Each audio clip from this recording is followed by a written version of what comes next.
don't overestimate the results. It's okay to hold yourself to an unrealistic standard.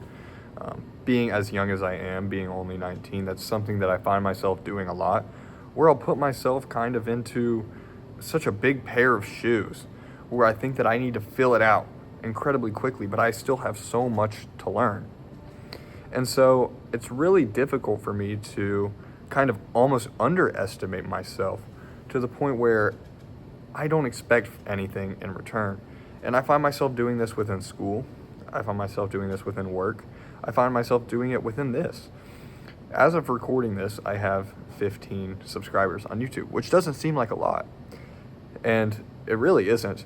However, if I was talking in a group of 15 people and they sat down and they listened to me intently, that would feel like a big success.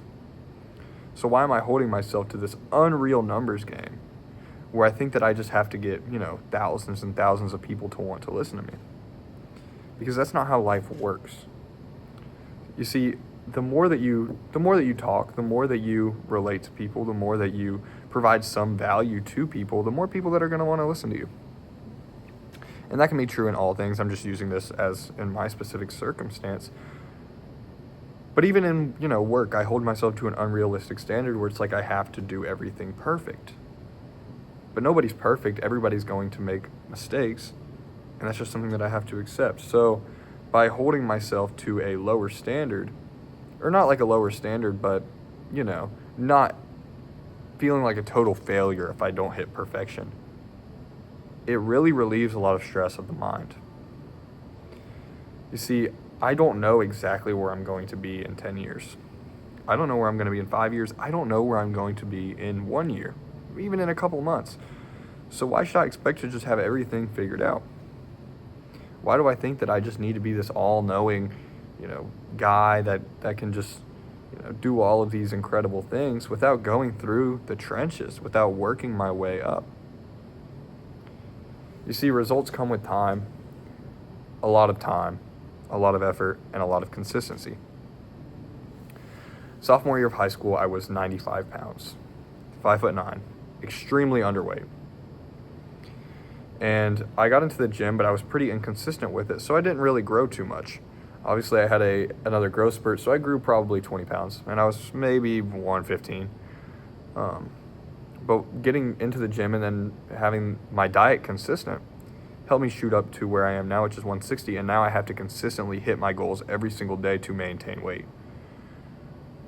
And that's something that you have to do within all aspects of your life. If you're not consistent, it's going to come and go in waves. And you're not going to see the results that you want to see because you're going to stop as soon as you see, results that don't fit your expectation. So instead of holding that expectation so high, hold it low and overshoot your expectation, because that'll make you want to continue. You see, people say to take things one day at a time, and I hold that to be true. However, when you look back in 90 days, after taking it one day at a time every single day, you'll see a far greater difference than if you did 30 days and look back, because you're giving it more time. You're putting forward the effort for 3 times as long. So, of course, you're going to see at least 3 times the result. It's very important to not overestimate what you can accomplish, because I know people out there are like, you can do anything. And that's incredibly true, but you have to take baby steps.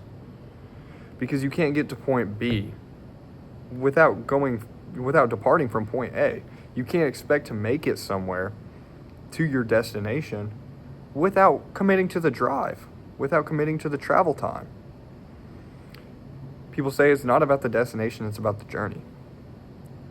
And while the destination is somewhere that you're going to reach, the reason why it's about the journey is because the journey is the process to reach the destination. Without the journey, you're never going to hit your goal. Without the tribulations, you're never going to hit that point in your life where you can look back and be satisfied.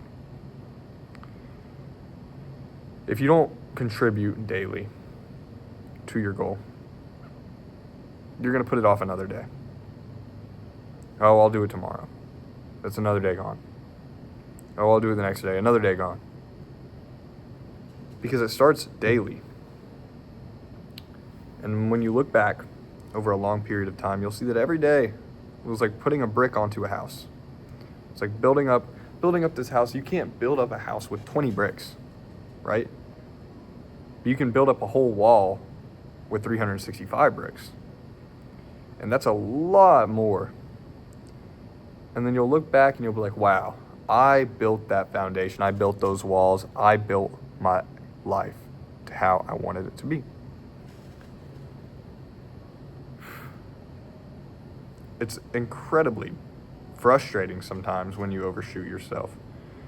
When you look at a goal and you just expect to accomplish it and you fall short. Because then you're almost putting yourself lower than where you started because now you feel like you can't do it. Instead of just continuing to work at it slowly but surely until you hit a certain point where you can be satisfied. Satisfaction will never come by aiming for a goal and not contributing to it. It won't. Thanks.